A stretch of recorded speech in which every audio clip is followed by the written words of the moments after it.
बिस्मिल्लाहिर्रहमानिर्रहीम। अस्सलाम वालेकुम नाजरीन, मैं हूं ज़ुहैब खान। आप देख रहे हैं वाइट एंड ग्रीन पाकिस्तान। दो तीन अहम और बड़ी खबरें जिनकी तफसीलात मैं आपके सामने रखने जा रहा हूं। सबसे पहले तो हम बात करेंगे कि army chief general Syed Asim Munir क्या 38 दिन बाद रिटायर्ड हो रहे हैं। पीटीआई सोशल मीडिया की तरफ से जारी कैंपेन की हकीकत क्या है। उनकी तरफ से जो एक काउंटडाउन शुरू कर दिया गया कि 38 दिन बाद आर्मी चीफ रिटायर्ड होने वाले हैं। क्या वाकई इस खबर में सच्चाई है? पाकिस्तान के कानून क्या कहता है, मौजूदा आर्मी एक्ट क्या कहता है, ये तफसीलात मैं आपके सामने रखने जा रहा हूँ। इसके अलावा हम बात करेंगे कि इसराइल ने गजा अमन माहिदे की सरीहन खिलाफ वर्जी शुरू कर दी है और अमेरिका के सदर डोनाल्ड ट्रंप ने जो है इसका नोटिस ले लिया है। तो क्या हंगामी इकदाम उठाए डोनाल्ड ट्रंप ने, इस बारे में भी हम आपको आगाह करेंगे। सबसे पहले तो हम बात करते हैं जी army chief general Syed Asim Munir, जो कि नवंबर 2022 में पाकिस्तान के आर्मी चीफ तैनात किए गए थे। नवंबर 2022 को अगर सामने रख के देखा जाए तो पाकिस्तान की किसी भी आर्मी चीफ की मुद्दत मुलाजमत 3 साल के लिए थी, पाकिस्तान के कानून के मुताबिक, आर्मी एक्ट के मुताबिक और कॉन्स्टिट्यूशन के मुताबिक। लेकिन 2024 में आर्मी एक्ट में तरमीम करके इस मुद्दत मुलाजमत को 3 के बजाय 5 साल कर दिया गया है। तो उसके बाद पाकिस्तान के कानून, आइन और आर्मी एक्ट के मुताबिक पाकिस्तानी फौज का सरबराह यानी जो भी पाकिस्तानी आर्मी चीफ तैनात होगा उसकी मुद्दत मुलाजमत 3 के बजाय 5 साल कर दी गई है। तो अगर ये कानून मौजूदा army chief general Syed Asim Munir पे लागू होता है तो आसिम मुनीर 2025 के बजाय नवंबर 2025 के बजाय नवंबर 2027 तक आर्मी चीफ बरकरार रहेंगे। इस खबर की तस्दीक मुस्लिम लीग नून के सीनियर रहनुमा सेनेटर राना सनाउल्लाह और दीगर अहम तरीन जो सीनियर रहनुमा इस मौजूदा सेटअप के हुकूमत के मुस्लिम लीग नून के, उन्होंने भी इस खबर की तस्दीक की है कि आर्मी चीफ सैयद आसिम मुनीर 2027 तक अपनी पहली मुद्दत के लिए आर्मी चीफ बरकरार रहेंगे। तो पीटीएस सोशल मीडिया की तरफ से जो कैंपेन चलाई जा रही है, चाहे वो शहबाज गिल हूँ, इमरान रियाज हूँ, आफ्ताब इकबाल हूँ या मोहित पीरजादा हूँ जो बाहर बैठे हुए वीलॉगर है, उनकी जानब से जो काउंटडाउन दिया जा रहा है कि 38 दिन बाद, 37 दिन बाद, 36 दिन बाद, तो उनकी खबर में स्वाय कैस रही हूँ कि उनकी खबर, इस बात में कोई हकीकत नहीं है, क्योंकि सैयद आसिम मुनीर 2027 तक आर्मी चीफ बरकरार रहेंगे। उसके बाद अगर वज़ीर आज़म पाकिस्तान ये चाहें कि सैयद आसिम मुनीर की मुद्दत मुलाजमत में तोसी कर दी जाए, मुल्की हालात के पेश नज़र, मुल्की सूरत हाल को सामने रख के, अगर कोई भी वज़ीर आज़म मौजूदा जो आर्मी चीफ़ है उनकी मुद्दत मुलाजमत में तोसी करना चाहे तो वो एक नोटिफिकेशन के ज़रिए उनकी मुद्दत मुलाजमत में तोसी कर सकता है।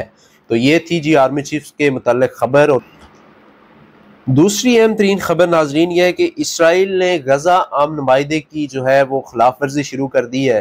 पिछले 3 से 4 रोज़ के अंदर इसराइल ने गजा में निहत्ते फ़लस्तीनियों को बेदर्दी से जो है वो निशाना बनाया है और कत्लेआम का जो सिलसिला एक दफ़ा फिर शुरू किया। लेकिन कल अमेरिका के सदर डोनाल्ड ट्रंप ने इसका शदीद नोटिस लिया है और उन्होंने तशवीश का इजहार करते हुए अपने जो नायब सदर हैं अमेरिका के JD वेंस, उनको इसराइल रवाना किया है और उनके साथ एक वफ्द भेजा है कि वो जाकर गजा अमन माहिदे का जायज़ा लें, वो इसराइल के प्राइम मिनिस्टर से मुलाकात करें और उनको सूरत हाल बताएं कि गजा अमन माहिदा कितना ज़रूरी है मशरिक़ वुस्ता में देर पा अमन के लिए।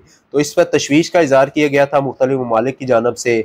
मिस्र के जो इंटेलिजेंस चीफ हैं वो भी इस वक्त इसराइल में मौजूद हैं। JD वेंस जो कि अमेरिका के नायब सदर हैं वो भी इस वक्त इसराइल के अंदर मौजूद है और इस माहिदे पर तबादला ख्याल किया जा रहा है और ख्याल ये किया जा रहा है कि ये जो माहिदा है ये बरकरार रहेगा और अमेरिका का जो दबाव है वो इसराइल पर बरकरार रहेगा और वो इस माहिदे की पासदारी करेगा।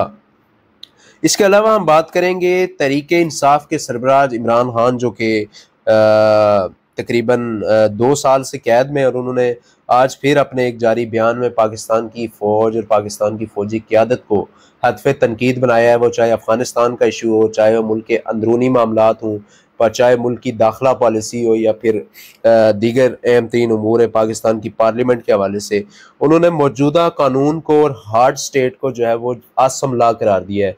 उनका कहना था कि जो मौजूदा कानून है पाकिस्तान के अंदर, जिसको हार्ड स्टेट का नाम दिया गया है, हाइब्रिड निज़ाम, उन्होंने कहा कि ये सरीहन आसम ला है और इस ला को आसिम मुनीर अपने ज़ाती मफाद के लिए और अपनी ख्वाहिशात की तकमील के लिए इस्तेमाल कर रहे हैं।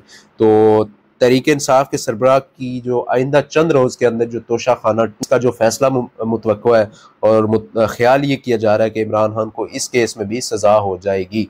इसके अलावा पाकिस्तान और अफगानिस्तान के दरमियान अहम तरीन डेवलपमेंट ये हुई है कि जंग बंदी के बाद जो हैं जो रवाबत वो बहाल होना शुरू हो गए हैं।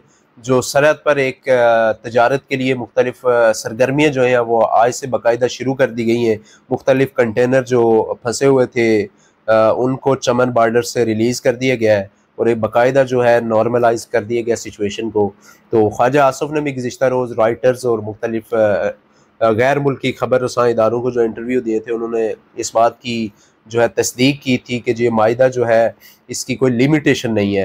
ये माहिदा तब तक बरकरार रहेगा जब तक अफ़गानिस्तान की जानब से कोई दरअंदाजी नहीं की जाती, या अफ़गानिस्तान जो है कोई इस तरह की सूरत हाल क्रिएट नहीं करता, या अफ़गानिस्तान जो है वो बिला इश्तियाल कोई बॉर्डर पर कोई कशीदगी क्रिएट नहीं करता, तब तक पाकिस्तान इस माहिदे की पासदारी करेगा।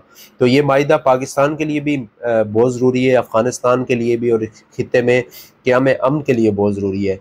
क्योंकि पाकिस्तान एक तरफ तो भारत के साथ उलझा हुआ है, दूसरी तरफ अफ़गानिस्तान के साथ, तीसरी तरफ पाकिस्तान के अंदर बहुत सारे मसाइल इस वक्त चल रहे हैं, चाहे वो TLP की सूरत में हो, चाहे वो तहरीक इंसाफ की सूरत में हो। वफाक और खैबर पख्तूनख्वा हुकूमत की जो है वो एक कशमकश चल रही है। तो इस सूरत हाल में पाकिस्तान और अफ़गानिस्तान के दरमियान जो है वो पीस डील जो इसकी जो है इसकी बड़ी अहमियत है, और इसको मुकम्मल होना बहुत ज़रूरी